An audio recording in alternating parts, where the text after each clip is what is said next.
Or should I record? Uh, Let me record. We are live now. All right, awesome. There we go. Here we go. July We're 4th. getting more on time at least. Yep. Week by week, we get more and more on time. Um, and happy July 4th to everyone watching this video. The markets are half day today, closed tomorrow, and then they'll be back in action for the rest of the week. So we want to start today with a stock that Prospero has been on, even though it doesn't get a lot of coverage by really any media outlets that cover stocks. ENVX has been performing really well, and let's start there, I think. Yeah, I think it was like we recommended it in the bonus picks in our newsletter a little after it, but I think the first time we mentioned it here, which is a good reason to watch this every week. I think it was at something like $12 in the 12s, and it's getting close to $20 now. And yeah, it was up, I believe, 30% last week. And yeah, just like it had all the makings. It was like a high upside breakout, low downside breakout stock. And especially for like a small cap to get that many, like that clarity of options bets, much more favored for it than against it. And it has like a zero downside breakout. And it's had that, which is obviously something that's very, very good in terms of like risk mitigation for something that has that upside. And then it's been at a 90 growth. The profitability wasn't quite there, but we said like, we really like the growth story for it. We saw like big names like Point 72, Renaissance Technologies. We saw them on the buyers list. It had a lot of the makings that we liked of a big stock. And yeah, we said it, and it's, probably won't be too long until it's up 50%. Since we started recommending it, I don't think it's too late to buy now. You might get a dip opportunity, you might not. But yeah, we still really like it. And, you could say you heard it here first. So, how did you first discover ENVX? Was it through just going through Prospero and it just popped up by the indicators that it showed that it was really bullish? Yeah, I look in the highs and lows section of the app. And basically I looked in the highs for growth. And I was basically what I do, and I've done some of this live, is I was basically like looking for stocks with higher upside breakout than downside breakout and having that really high growth. And then good net option sentiment as well. Even for a long-term hold, I like to see that net option sentiment isn't below 50. Because essentially if there's that many, if there's more bets against it than for it in the short-term options markets, there might be a better time to buy it. It doesn't mean that it's like a stock that I don't like. It means a stock that I might monitor to see if that net option sentiment ever matches up. But yeah, it's really that simple. I found it in the Prospero app for the highest forecasted growth stocks. Hadn't heard of it before that, but then I do my own due diligence, and I really like the story. I like the story a lot more when I saw that like part of it, there was a macro story that there's a lithium shortage, and that might send the price of of um that might send the price of batteries up. So I think that, yeah, not only was it already projected to grow well, we might have higher profitability from that kind of higher price point on the lithium batteries, and for all intents and purposes, when you dig into their tech, it looks like they've got a better mousetrap on the battery. And that was the other thing that I really like. Obviously it's hard to prove out without the numbers, but it just shot up on a US Army contract, so clearly they agree with what my initial diligence was, that it does look like they have some unique technology, in addition to just being in a growth industry. So, we have a lot of topics today, but I do want to get to a question. We have a question in our chat. So, thank you from this guy who's asking. He's asking about CELH overtaking Meta with a 100 upside breakout, and Meta's dropped to a 79 upside breakout. And he's just asking for Yeah, clarity, I I have guess. to like look more into that. Well, it didn't overtake it. It just it just changed. Like Meta has fallen, and that's an interesting thing to look at. No longer in the top 10, but now the second highest is actually MSTR at 94. So it wasn't that they flipped. It's just that I would say that upside breakout on Meta has finally fallen, and now it's no longer at the top of our scale. So and then that kind of made room for a bunch of others, because remember when Meta was at 100, it was fixated on that and had a lot of options bets. I would say that like some long-term Meta traders clearly traded out of some big long-term option bets that's made, and I'll have my eye on that. Luckily for Meta, the net option sentiment still looked pretty good. I can just like check on that part quickly as well. Was the stock that And you like, used MSTR? yeah, That's that's a a Bitcoin play, right? yeah, it doesn't have very good profitability or growth, which is why I've stayed away from it. But yeah, like the long-term options bets have been there on it. Yeah, Meta is still a very solid 87 net option sentiment, 83 net social sentiment. So that lower upside breakout isn't a reason to trade out of it, but yeah, it has lost its stranglehold. It's like 4 month stranglehold on upside breakout. I had never seen anything like it. And yeah, it's been like a nice, I think, over 60% run since it's held that 100 upside breakout. So yeah, something to keep an eye on for CELH that, now has that title. It seems to only make sense that Meta wasn't going to stay at 100 for forever, but so it's still it's still at 79, which is good in the overall scheme of things, right? Yeah, especially with the good profitability and growth, with the high net option sentiment, like it's still a buy from my perspective, absolutely. Mhm.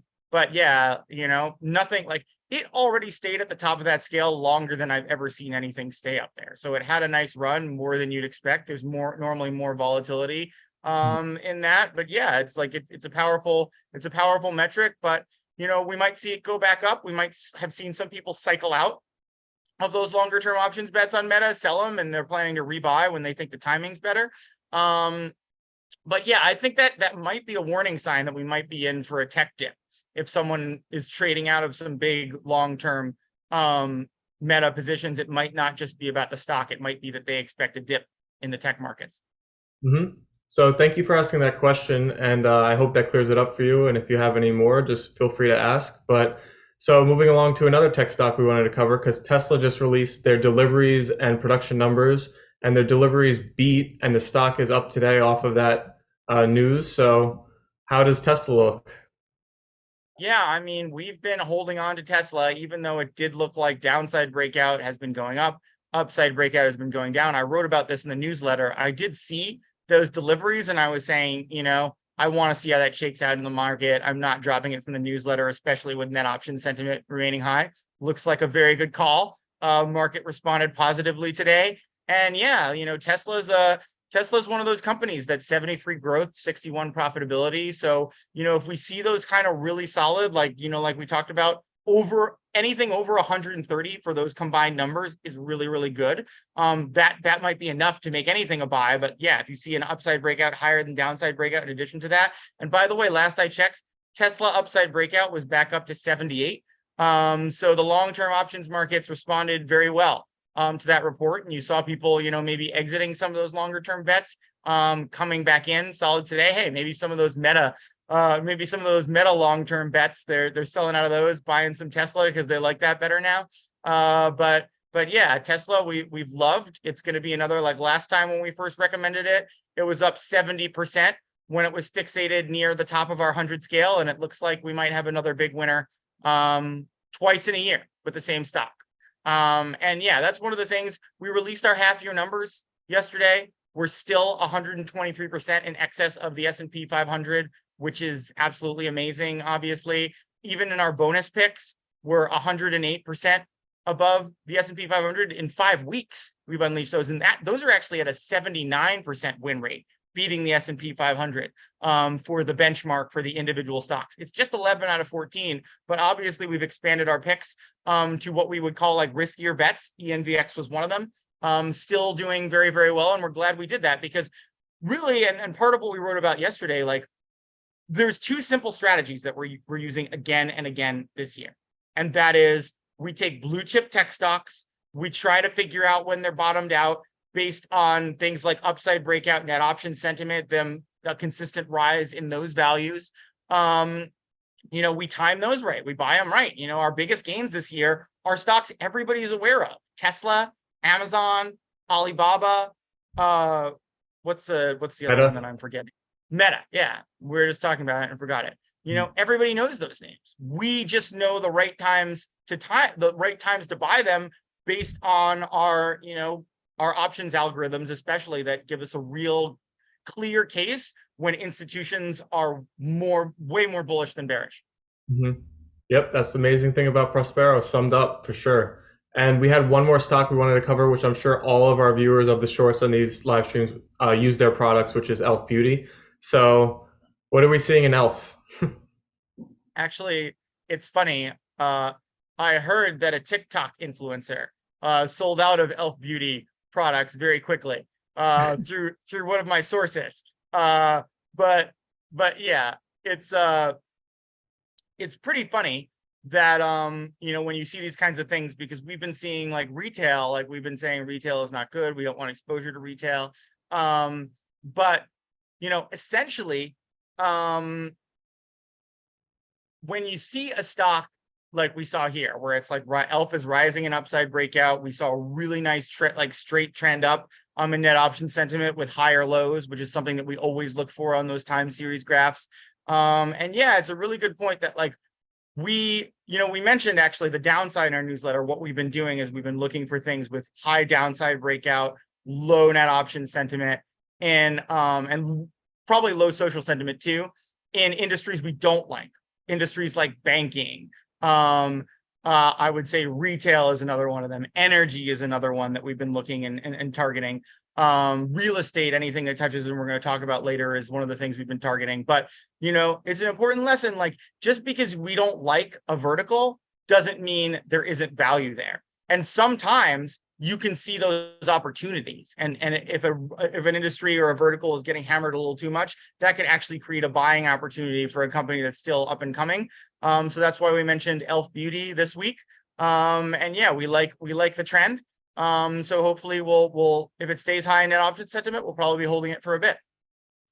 So I know in retail there's two different classes where there's like a lower end retail and upper end retail. Do you think about those differently when it comes to investing and look at them separately, or do you clump in retail all together? Yeah, there's the classic sector definitions are consumer staple and consumer discretionary. Um, and luxury is viewed in consumer discretionary, and yeah, you gotta look at those things differently. But it's one of those things where it's kind of hard. Like this time we're talking about like kind of something that will affect like I would say people that are kind of lower in the economic spectrum, especially with things like this credit crisis and things like that. But sometimes you kind of have to see how it comes out.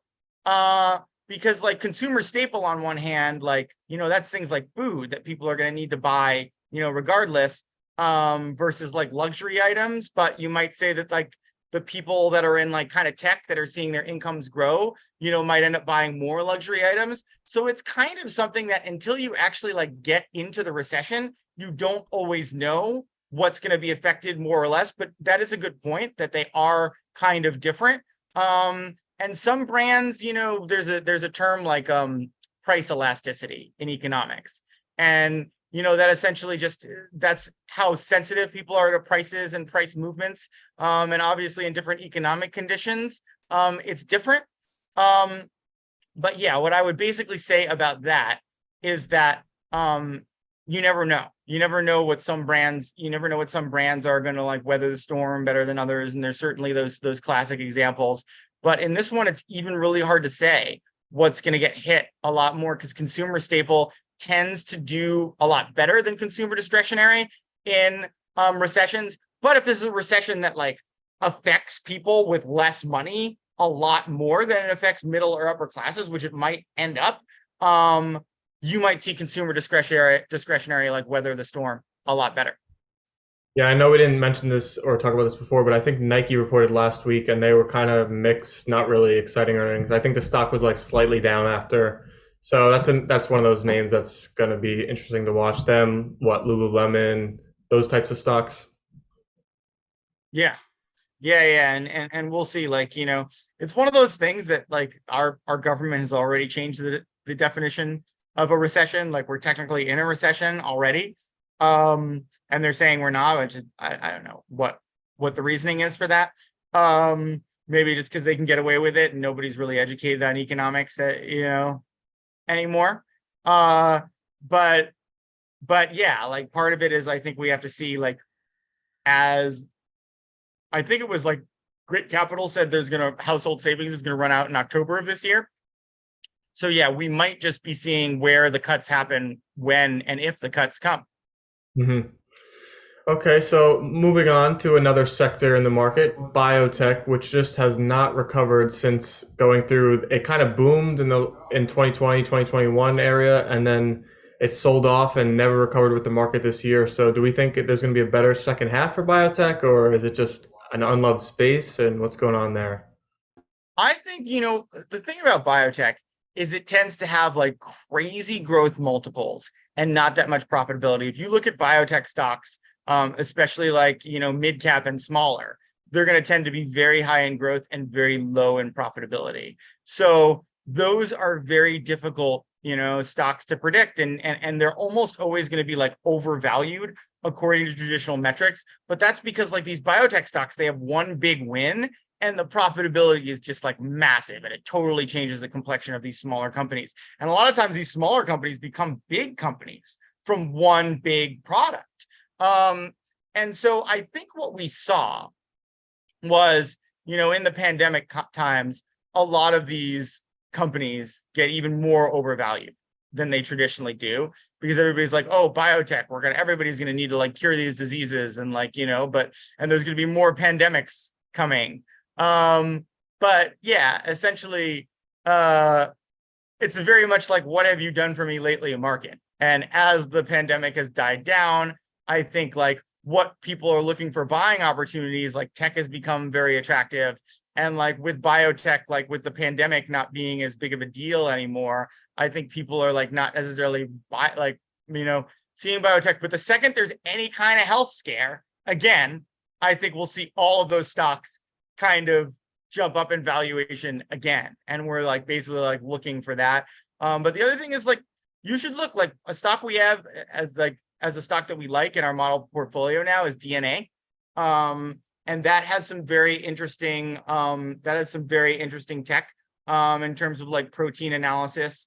And they're starting to get like evaluated with more partnerships and products. And yeah, that's a really good example of like, if more of those applications hit, that's going to be a great buy that you can get in, and you can maybe 10x that. I think it's trading under $2 still. But that could also death spiral. It's very easy. Like if things don't hit, if like they lose their customers already, that could easily go down, way below $1. So it's high risk, but like why I put something like that in a model portfolio is something that I see promise in the business is like, I could see it going to 90 cents. But I could easily see it going to $20. So I'm basically getting perhaps a 10x return for a 50% loss. And obviously those aren't equal trades, but especially part of a larger portfolio, I don't mind that, especially like in a high growth portfolio like I'm looking at. And it's one of those things that it might take a while to hit. But yeah, like if you have a basic, and if there's any specific ones that people want me to talk about in later weeks, and I can do a little more research on it, like, you can look and see if they seem to have some like basic interesting, technology or patents or anything like that. It's not necessarily a bad bet that they'll do something long term if you're willing to hold, and like the management team looks like a good management team. Yeah, so that just makes me think of, is that an area of the market where you would be more inclined to buy an ETF that has a group of them, so there's a little bit less risk since there's so much risk involved with those stocks? So maybe you still get a little bit of, of each one, but you have covered the bases more? Yeah, I mean, but I wouldn't like. I think you pick single stocks to pick winners. Like if you're Mhm. going to go ETF, you go bigger. You go, market neutral. You go growth. You go total return. Like, and just like buy a strategy, like a tried and true strategy. If you're going to pick stocks, I say pick stocks and do the research and pick the ones that you think are better than the others. Like you're picking the stocks to take on the risk reward, to pick the winners and get that huge return. So if you're going to do that, do the research, figure out what you think is the best company. And that's what I'd recommend if you're willing to put in the time. I love that answer because I feel like I've asked you a few times about ETFs, and every time you're like, I'm a stock picker. I want to pick stocks. I think I can pick the winner. So that's a great answer. I love it. Um, okay, so we're getting into the summer months. The dog days of summer are coming up, and usually there's less liquidity and less volume in the stock markets. And I think it'd just be an interesting thing to touch on and for people to know like how that affects stocks, if it affects stocks in a big way, and how it matters. and what's going to happen when all these Wall Street bankers go on vacation this summer.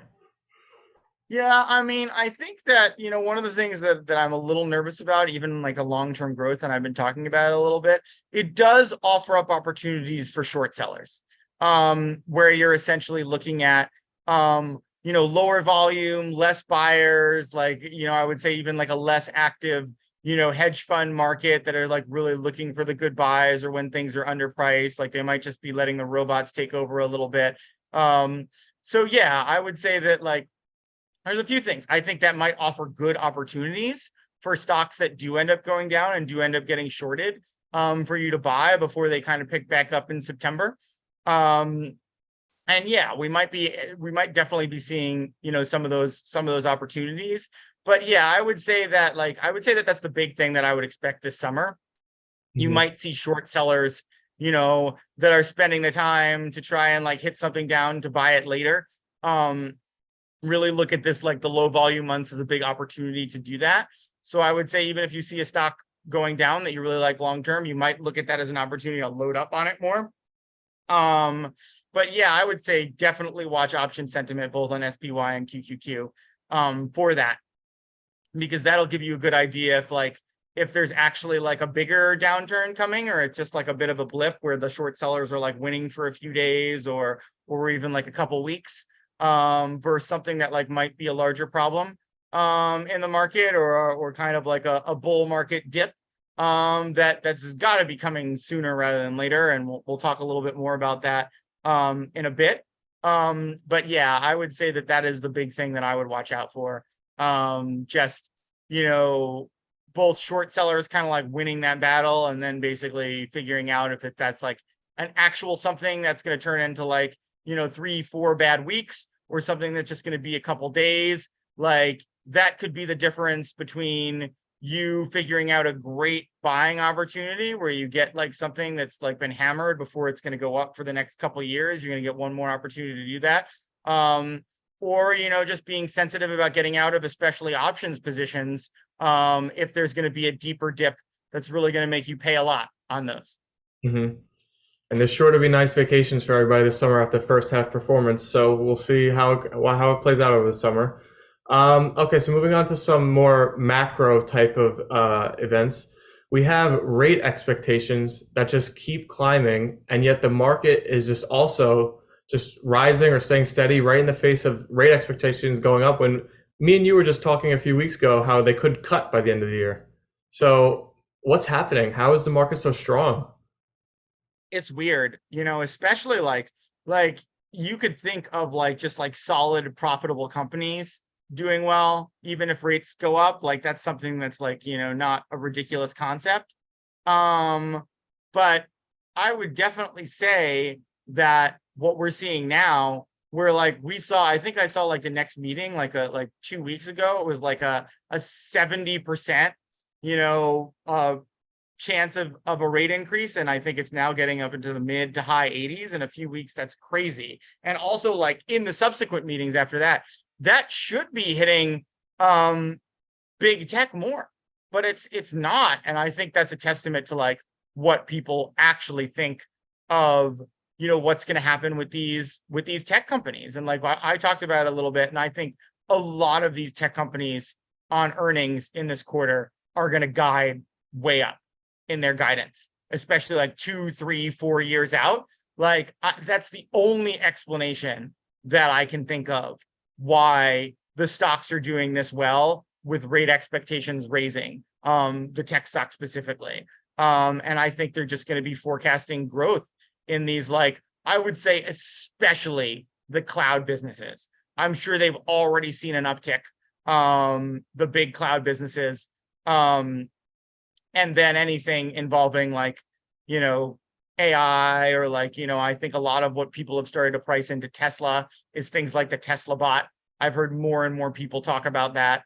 How much that impacts like their immediate guidance, we'll see. And that'll be an interesting thing to see, or if it's just about the cars and more about like the MRR, ARR, for those licenses to autopilot.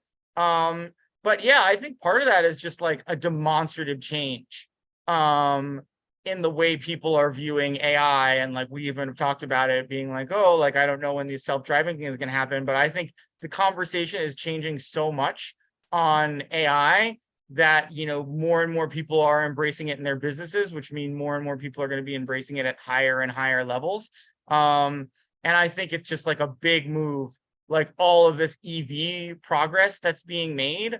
I think a big part of that is people expecting that these self-driving cars are going to be taking over more and more. And obviously, so the big, just to cover them, I think the big growth areas that we're going to see forecasted higher is like anything self-driving, and even a place like Uber that might touch a lot. I think, you know, and even things like trucking companies, all these new things like, you know, Waymo, like things like that. I think we're going to see anything cloud touching, you know, data processing, chips, like all those categories, like already, and are going to start being forecasted up more. I just think that that's the only reason that we could possibly see this kind of behavior from the market when you know, when we're getting these rate increases and the tech responses. It's actually kind of crazy. I've never seen anything like it. That's really interesting that you brought up Uber, and it made me think of this thing I've thought about before, where couldn't self-driving really hurt them? Because if Tesla just flips a switch and they let you get an app where Tesla, the Tesla network itself, you could just get a self-driving car anywhere from the Tesla app or whatever they come up with. Like, why would Uber even still need to be a thing at that point? They could, but I think they might just have the like they might have the like the pricing advantages, and like people have Uber on their phone. They might just have like to be able to transfer and keep using. Like Tesla is a really loyal brand. That's a really good point. But like especially in terms of like how that's forecasted, it's very interesting because so many people drive now. So you could look at it as like there's plenty of room for Uber to make their business and Tesla make their business, and you know everyone just kind of still have it be kind of a growth market for everybody. And I know Cruise has something too. Like we've yet to see the winners there, but there could easily be like I could see like, you know, Uber, which I think like Lyft, I don't like think has as big a, like as good of a foothold in this versus like I think Uber's actually like been planning for this a lot more. There could easily be, you know, multiple winners. And it's a good point, like Tesla versus Uber. Like Tesla is such a good like brand name. Maybe people go to those, but like maybe Uber is just something that's like kind of the lower end model. And anybody that wants to take a nice car is taking a Tesla. Seems like either way, it's going to benefit Tesla no matter what, because company like Uber would have to basically buy Teslas probably, right? To use, like they could have their own vehicles that drive themselves in the Uber, because they're not going to have drivers. Yeah, I mean, one thing that like where it might go back to Uber as an advantage is like being able to retrofit, like versus everybody having to buy a Tesla. I know they've looked at a lot like retrofitting existing cars with self-driving capabilities. And that's something they could maybe like roll out to transfer to their workforce because those cars are already on the road. Like that's something that Uber could potentially do. And Tesla, like I said, is that higher thing. I don't think Tesla would be, I don't think Uber would be buying Teslas though. Mm. I do think they actually have their own plans for their own like smaller vehicles. I would say Apple, we haven't even mentioned Apple. Apple wants to get in the mix for that too. So it's just like, yeah, but that's one of those things that it's just like, I think it bet for now, I think it benefits anyone like that's going to touch the market because they don't really know how that's going to shake out yet. And there's so like Uber just like has like such a foothold like with these governments and internet, like, you know, Uber could be even like, you know, owning the self-driving market in a country that Tesla just doesn't even have any interest doing business in. Mm-hmm. Yeah. So there's a lot left to play out there, but it seems like a growth opportunity for all involved. Yeah. Moving on to housing market, which I believe I saw there's like an all-time low of homes available. There's been concerns about commercial real estate, but it seems to be moving very slowly. So if I just wanted to ask about like how the housing market is going to affect housing stocks and the overall housing market in general, is that going to hurt the economy and everything to do with that? Yeah, so there's a lot of things at play here. I would say the first thing on just like housing, like obviously with rates, like with the expectation that rates are like near the height or maybe a few more, like nobody's gonna like everybody's expecting, decreases by like let's say next year, right? So why would you be selling your house now when you could say, okay, in 6 months the rates are gonna start going down? I think that's thing one. I also think that's like, as we've talked about, personal like credit is getting higher and higher. So there's just a function of, I think, tighter credit markets that are, going with the higher interest rates. And then, commercial real estate is a whole other animal because there's so many things going on. There's obviously like, I would say the main thing is like just looking at like office space, right? There's much more vacant office space, especially in like these bigger cities, and they're figuring out how to like get everybody there. And then there's just a question of like, it's harder and harder for retail to compete. Like high-end retail is there, but I still see a bunch of vacant retail spaces in New York where it's just like, well, why would you?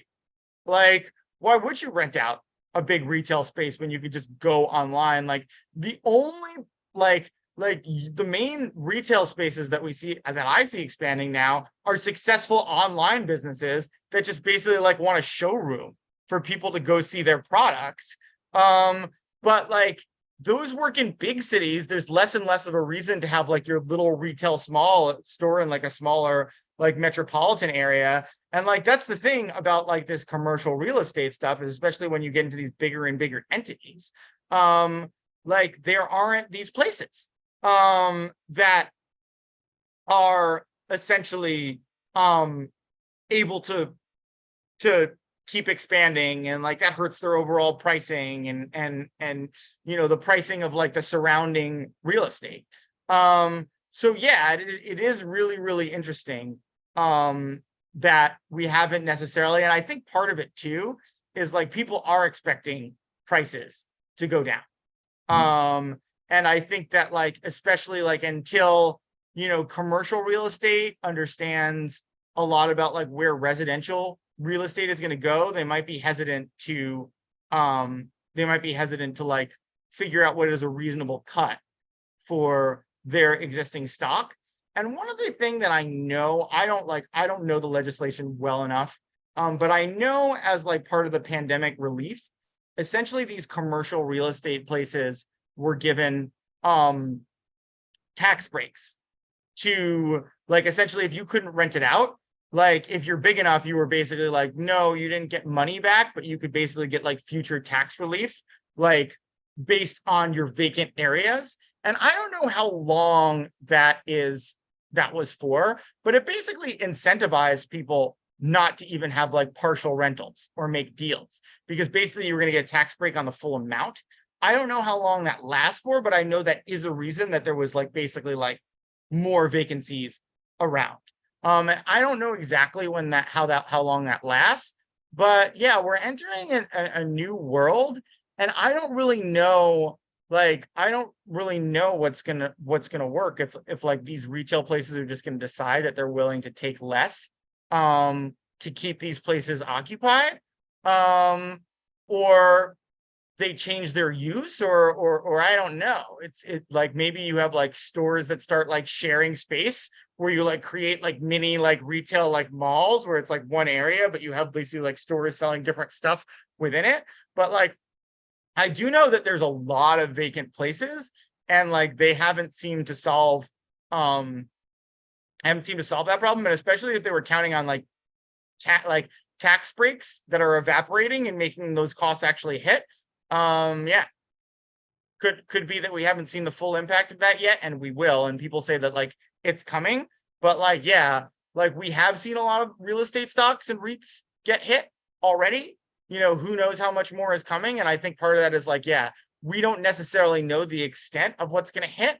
So I think there's a bit of a wait and see. But yeah, any like even if you've seen like the REITs rebound a little bit, like I would say like any bad macro news could send them down a lot. So I wouldn't really touch them one way or the other now. It seems like from what you were saying that it's not only that we're going to stop seeing inflation in the real estate sector, but we'll probably see deflation because they're going to have to lower prices, and that's exactly what the Fed wants. Yes, they definitely want that. And I definitely think we're gonna see it. Um, but yeah, we might not even be like, the thing is, there might not be even be enough demand. That's might be why we haven't seen prices going lower, because they know until rates are going, they don't really want to cut the prices, because they might just be expected to cut prices more when rates go down. And like, if it's on the market for a long time for a lower price, at least if you keep it on the higher price, then people can't be like, well, it didn't sell at this lower price for 90 days. Like, so I think we do see some of like that jockeying for position now, that we might not have even seen the prices come down yet, because they know there's just not enough real interest with interest rates so high. And another thing that should just only put a little bit of clamps on the economy. Last week, the Supreme Court ruled on student loans, and they denied Biden's plan to, I think, forgive 20,000 or up to $20,000 per person. So, I mean, we've talked about this before, but that should only hamper the economy further. I think that starts in October. Yeah. Yeah. Well, we didn't see what SoFi was doing today. I'm kind of interested um to see. Uh I think I looked at it last week on the day it happened, and it shot up, and then it actually sold off. I think right oh after it shot. yeah. Yeah. Um Obviously we've talked about a credit crisis a number of times. That's not gonna help. I mean, how much? Like, for those, we've talked about it before, for those that don't really know, like, um unlike a mortgage or like a credit card or whatever, where there's some kind of resolution on, like college loans, they basically just like hurt your credit score, and they never go away. They'll just kind of like sit there. And what happens with most people is when they want to buy a house, they end up like settling or figuring out what works with the college loan. And actually, one of the projects I worked on back in the day was predicting college loans.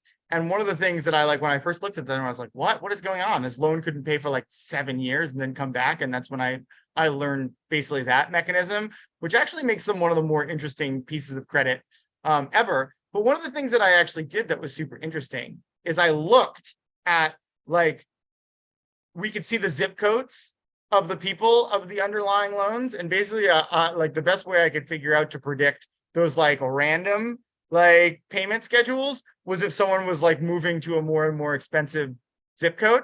And then you could say, oh, they might be like getting ready to buy a house. But yeah, there was tons of interesting things about that project, including just like one of the more reliable like um uh predictors of if someone was going to pay their college loan was just like what college they went to. And it was irrespective of earnings. Like, if people went to Harvard or Princeton or whatever, they just paid at much higher rates. Like, reported income non-exclusive. So basically what it just meant was, like, to me, was that there was just more like familial resources with people that went to those places. And even if they took loans, like they got help paying them, or they got help with their credit score or whatever. I certainly know people who had like, who came from plenty of money, who took college loans that, like, they ended up getting help being paid back. But yeah, it's like, it's one of those things that it's just like, it's so weird the way this country approaches things sometimes, because like other countries, higher education is like way cheaper. And like, if you actually look at the inflation, like, I think it's like televisions are the things that have gone like way down in price, and like college education is the one that have gone like way up relative. It's like not a straight line. And like the inflation on college has been like way more than almost anything else, and way over like the standard inflation rate. And then like TVs like have like not going up at all. Like, but yeah, there's some interesting graphs on that. But like, yeah, it was a nice idea, because like it is way more expensive than it should be to get an education, and people shouldn't really be like saddled with debt. The other hand is like, they did take these debts on. Like, I could see the other, like, I don't understand like what on earth like the Supreme Court is ruling on, though. Like, I don't understand the ruling. I just think they just don't like, they don't like socialism. But like, it's fine for us to subsidize oil. Like I'd like to take that to the Supreme Court. They probably wouldn't stop that. So I don't know why it's not okay to pay off people's, like, for Congress, like, to not pay off college loans, but it's like perfectly okay for them to subsidize oil. You'll have to explain that one to me. And that's the one that just like always drives me crazy, because you have all these people that are just like, oh, like, well, you're either with us or you're with the terrorists. And like, oil is something that these people like use in huge amounts, and that's like funding the countries that end up funding the terrorism. And it's just like, that doesn't make like any sense to me whatsoever, that the same people that seem to be like, hey, I think we're all anti-terrorism, but it seems like the people that seem to be like most anti-terrorism and most anti like foreigners and everything like that seem to be the people that like want to put the most gas in their pickup truck, and that just drives me insane. Mhm. Yeah, yeah. They never seem to rule for the people. They rule for the big organizations, and all the people have money and all these big groups. But I don't know. I'm still curious because I know Biden's running for next year, and this is one of his promises. And I think he was supposed to speak, but I never heard him actually come out and say anything. I feel like he's going to come out with some kind of like ladder payments where if you make this amount of money, you don't have to pay, or maybe there's an interest break, or I don't know what's going to happen. But I feel like there's definitely going to be an update from him, and because he needs something, he can't just totally fail this while he's running for election. I honestly think that's a waste of his time. And like, this is something that like I would say that he actually did pretty well on, because it actually worked.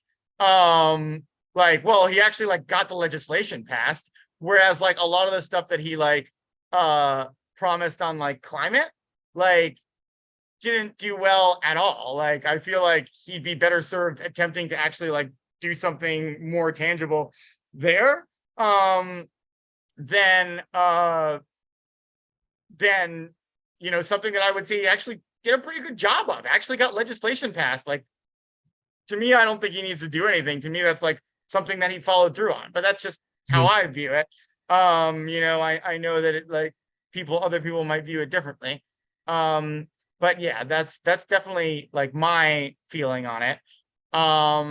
But yeah, like I think it's gonna be a tough, like, I think a lot of what he ran on was like, anti-Trump stuff. And it's just like, you kind of win that on day one. That, Trump's no longer in office, you win on that. And then like, there's a lot of other stuff that um, it just feels like it's gonna be hard for him to win on. Mhm. Like, I just feel like there's not a lot of like, I don't think he's done a bad job, but I don't think there's a lot of like really good wins for him to point to. And it's just I think it's gonna be a tough election cycle for the Democrats. Yep, and it's gonna start getting heated up this fall. So we'll see. But we kind of sped through our topics today. It's a half day in the stock market. Uh, I don't know what else we want to talk about. If we want to touch on any other topics, but we have a few We minutes here. If you want to do Yeah, anything. we can pause for questions, like, Mhm. just see if we get it. We've got some people that stuck with us the whole time, it looks like, but I don't mind stopping early if we don't get any of these questions coming in. Yeah, no problem, no problem. I'm at an alternate location today, so I'm in the Outer Banks to celebrate July 4th. It's beautiful I down can here. never tell. You're always I in have you're this always lovely in the background. same. Yeah. All right. I think that's probably good. All right, so I think this is a good meeting today, and hopefully people learn stuff. We got our first question, that was good. So hopefully more questions in the future. Happy July 4th, George, and everybody watching. And we'll be back Yeah, next week. you as well. See you later. All right, bye bye.